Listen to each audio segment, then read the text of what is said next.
Ce nouveau journal sur Sika. Les préparatifs entrant dans le cadre de la présidentielle du 28 février au Bénin se poursuivent. Les candidats continuent d'enregistrer des déclarations de soutien. Dimanche, c'est Sébastien Germain à Javon qui conquit le cœur des populations de Zinvié. Comme un seul homme, les populations de Zinvié se sont levées pour appuyer leur chef d'arrondissement.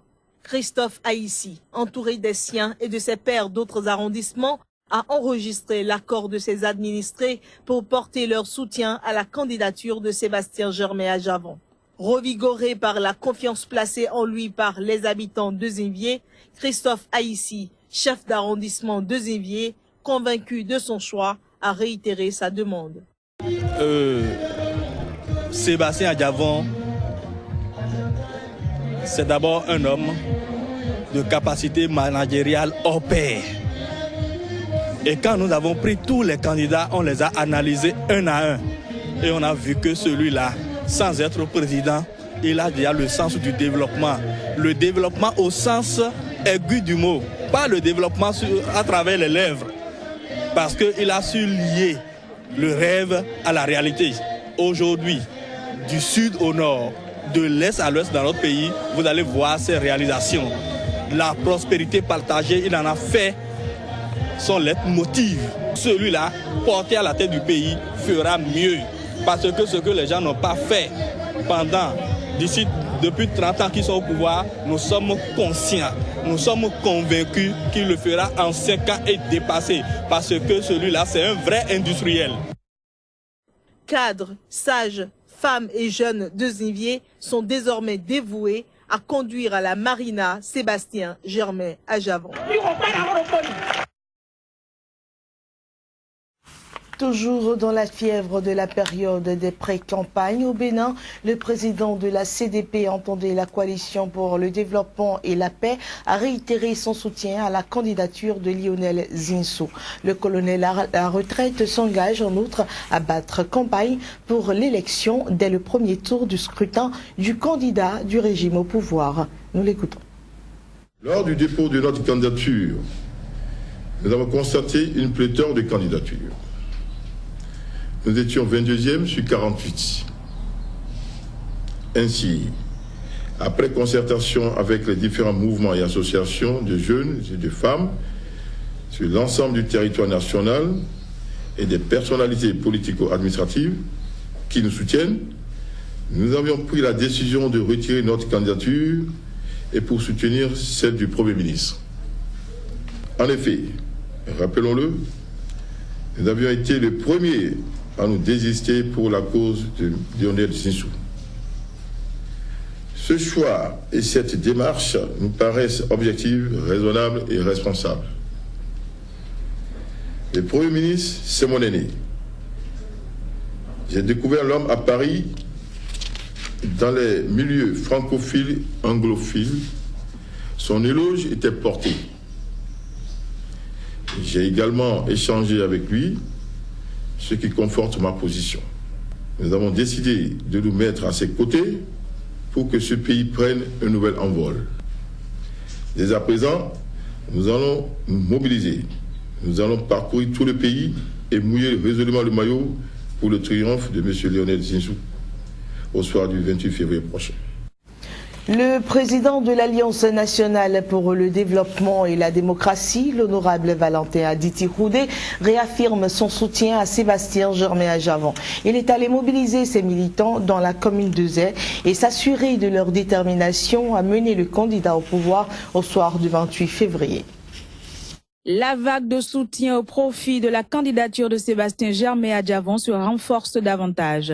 Elle compte désormais au nombre de ses adhérents les sympathisants de l'Alliance nationale pour le développement et la démocratie AND de la commune de Zé. Un soutien dont est venu s'assurer le président du parti, venu sillonner les 11 arrondissements de la commune de Zé. Au terme de la tournée, l'honorable Valentin Aditi Roudé se dit convaincu de la loyauté de ses militants de la commune.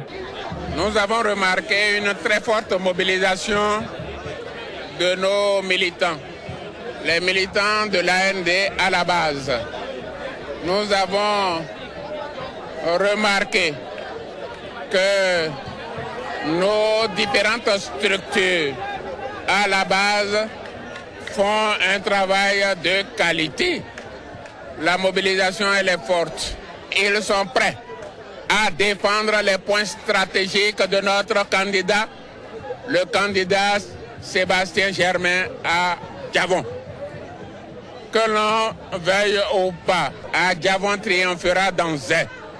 À Djavon triomphera dans Abomey-Calavi. Ce meeting était aussi une occasion pour le président de l'AND de rappeler quelques actions menées par son candidat. C'est le seul candidat qui connaît le seuil de pauvreté au Bénin, qui distille son bénéfice à ces populations en construisant des centres de santé, en construisant des écoles.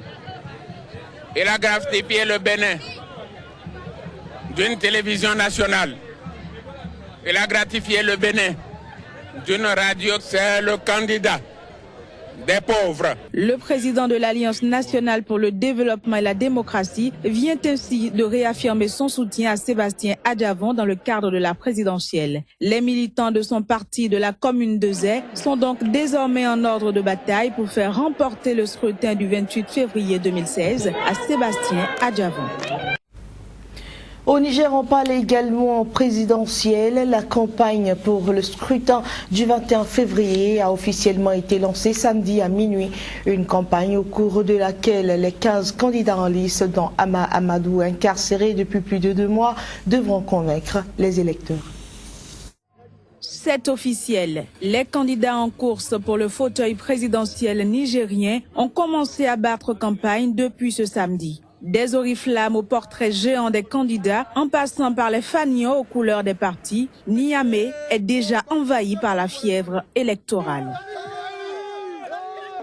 Dites aux camarades de l'intérieur du pays de ne pas baisser. Je sais les chantages, je sais les intimidations, je sais les manipulations, je sais les pressions qu'ils subissent. Mais nous tiendrons bon. Parce que de l'isoloir, ce sera nous et Dieu, on sera seuls. Ils ne nous font pas peur. On ne peut pas. Qu'ils fassent ce qu'ils veulent, qu'ils utilisent ce qu'ils veulent. Nous sommes engagés, je le répète, nous sommes très engagés.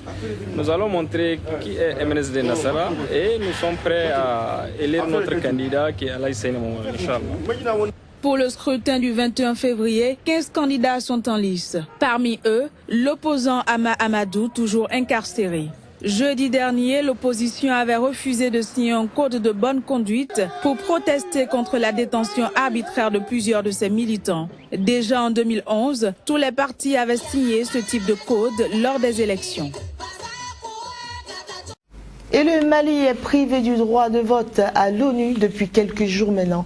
Une sanction infligée par les Nations Unies contre le pays pour non-paiement de cotisations. Comment les populations maliennes réagissent-elles à la nouvelle?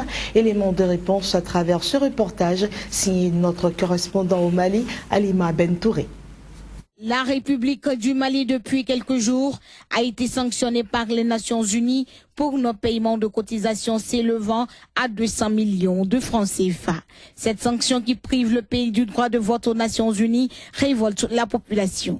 Tout pays qui ne paye pas ses cotisations, si ce pays n'a pas droit au vote, je pense que les Nations Unies sont dans leurs droits. Mais je ne suis pas du tout content du comportement de nos responsables. Au haut niveau. Bon, le Premier ministre nous a fait savoir que la faute se situe à peu près à 2 niveaux, au niveau du Trésor, au niveau du ministère des Affaires étrangères. Le Mali doit obligatoirement payer. C'est une honte pour le Mali, j'ai dit. C'est une honte.